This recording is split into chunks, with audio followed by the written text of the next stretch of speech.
Okay, so here in chapter 2 jQuery functions folder, I have 11th file, insertBefore.html. In this boilerplate HTML code, in line number 5, I am loading jQuery library, and from line number 7 to line number 11, I am saying when document is ready, document is fully loaded inside browser, call this callback anonymous function.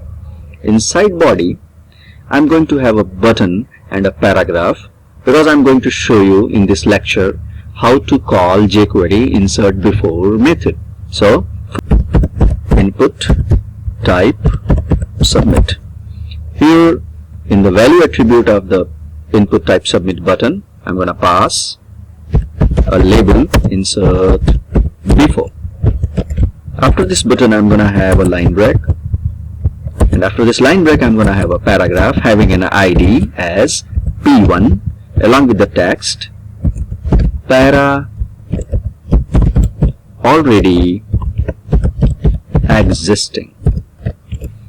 Now what do I want this time is, if somebody is clicking on this button, another paragraph get inserted before this existing paragraph. So I'm going to assign an ID to this button so that I can access this button inside this document.ready function. So when somebody will be clicking on this button, another paragraph will get inserted before this existing paragraph. So let me go ahead inside this document.ready function and access the button via ID btn and assign it a click event handler function. So I'm going to say inside this callback anonymous function of btn click event handler function, I'm going to say in this jQuery selector, create a new paragraph having text as para inserted before.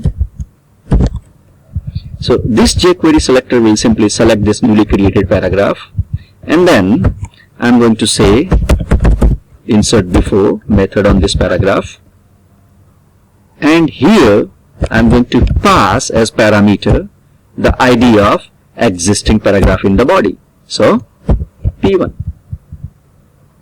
So now what will happen here is, when somebody will click on this button's click event handler function will call, and look here, in this jQuery selector, a new paragraph will be created with para inserted before text, and then this insertBefore method will simply insert this paragraph before this existing paragraph in body. So let's run this file in your favorite browser. Okay, I have here a paragraph having text para already existing. Click this button. Look, para inserted before. So newly created paragraph is inserted before existing paragraph.